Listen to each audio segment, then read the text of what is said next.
Hi ha les partícules aquestes, aquesta era la partícula aquesta que dèiem interrogativa, aquesta és què és o quina cosa. Estes és el ser o l'estar, és un verb, en aquest cas en present, perquè acaba en as. Io estes lacato.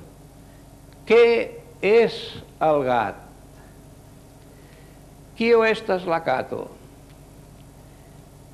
Per persona, o una cosa molt determinada, en lloc del quio, que què és, quina cosa és qui és, o què és, quina cosa determinada és.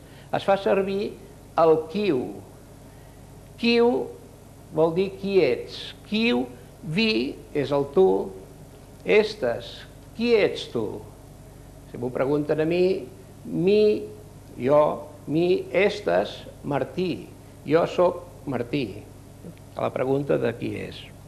Llavors, per preguntar per la salut, hi ha el kiel, vol dir com.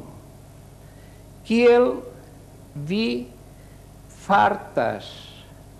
Fartes és trobar-se bé de salut. Kiel vi fartes, es pregunta normalment, trobes un esperantista i una de les preguntes és kiel vi fartes, com estàs? Llavors, com a resposta, sempre i quan es trobi bé, diu mi, vull dir jo, sempre veiem que l'acompanyem amb el pronom.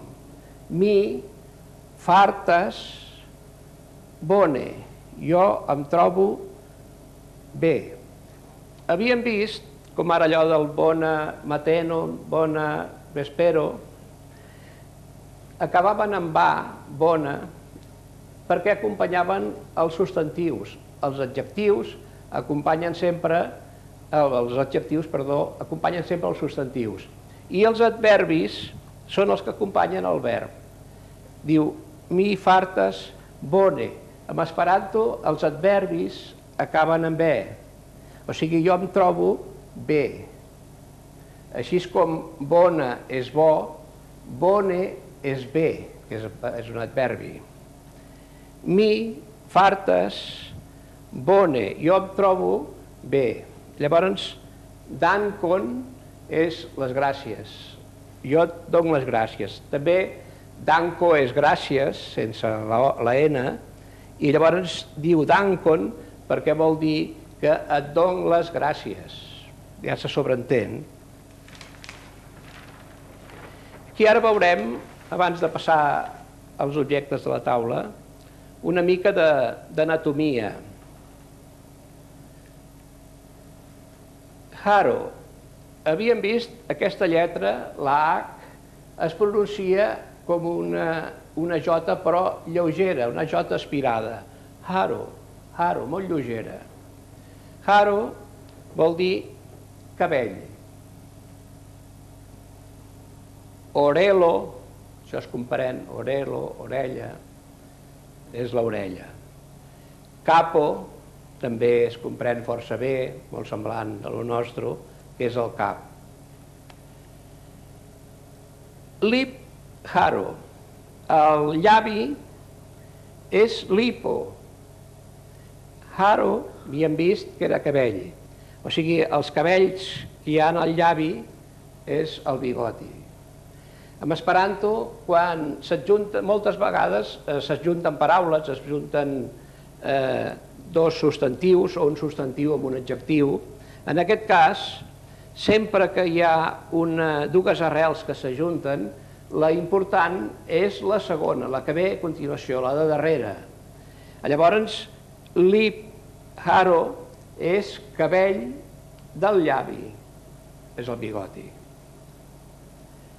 Naso, aquesta lletra és, la Z aquesta és com ara diem nosaltres roser, rosa, z, de fer z, la pronuncia d'un mosquit o d'un... Naso, el nas, Dento, també es comprèn fàcilment, la dent. Brusto és el cos. Brusto, cos. Braco el braç, colo, el coll, colo, en aquest cas és un animal, llavors l'animal aquest té una cua, la cua és vosto, vosto, pronunciant la B, vosto, la B baixa, cruro és cama,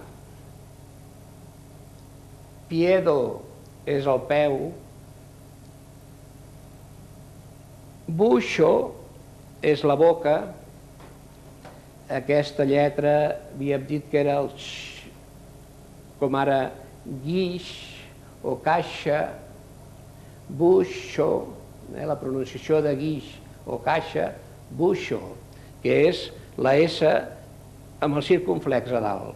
Si no el portés seria busso, és la S normal, busso, però com que porta el circunflex hem de pronunciar buixo.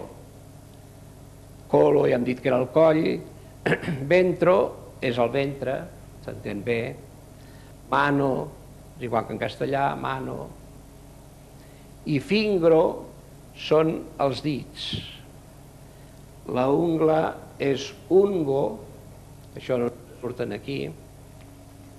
Llavors aquí passarem una mica a mirar la figura aquesta.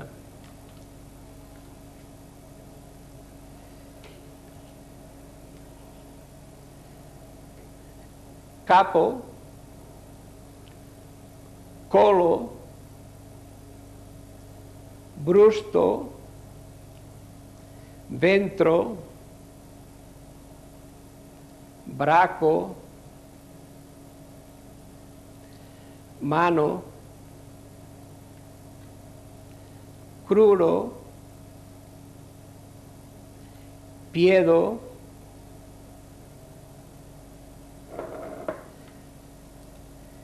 si el senyor està dret, en esperanto tenim una paraula que és homo, que vol dir ser humà. En el cas que ho considerem, no sabem si és home o dona, hem de dir homo. La homo, staras. Staras vol dir que està dret. La homo, sides. Sides, que està assegut. La homo, si està estirat, cuixes.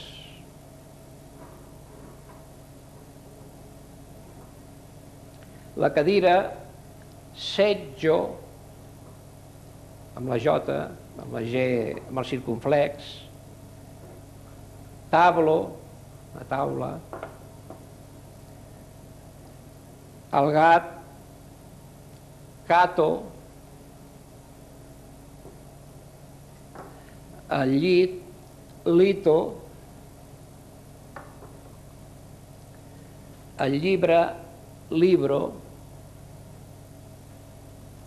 Llavors podem fer una mica de frases. La homo sides sur la seggio. Està assegut damunt de la cadira.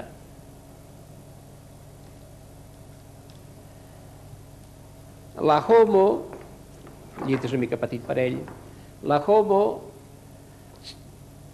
cuixes sur la lito. La cato estas sur la tablo. El dia vinent ja anirem fent més preposicions i anirem fent les construccions de diferents frases. Sí, perquè avui, Martí, encara hem d'anar assimilant, oi? Doncs poquet a poquet les preposicions, ja ho saben, molt senzill, perquè el verb no canvia, l'únic sí que hem de tenir clar i saber les preposicions, els pronoms, perdó, perquè si no, lògicament no sabem a quina persona ens adrecem. Qui fa l'acció? Qui fa l'acció del verb? I una miqueta també les parts del cos, també. Per tenir una miqueta també de vocabulari, com diem, poquet a poquet, de mica en mica, anirem segurs doncs, coneixem més coses al voltant d'aquest idioma, de l'esperanto. I qualsevol dia ja podrem sortir internacionalment, anar a altres països, anar als centres d'esperanto i poder ja parlar una miqueta, que és l'important també, s'ha de practicar, si no... Exacte, és que l'esperanto, si no es practica, passa com qualsevol altre idioma, que es rovella i llavors ja arriba... Molt bé, Martí, doncs moltíssimes gràcies, Dankon, per haver estat aquesta tarda amb nosaltres i, com sempre, d'aquí 15 dies en tornem a parlar, en esperanto, eh? En esperanto, evidentment. Gràcies, Martí. Sí, molt bé.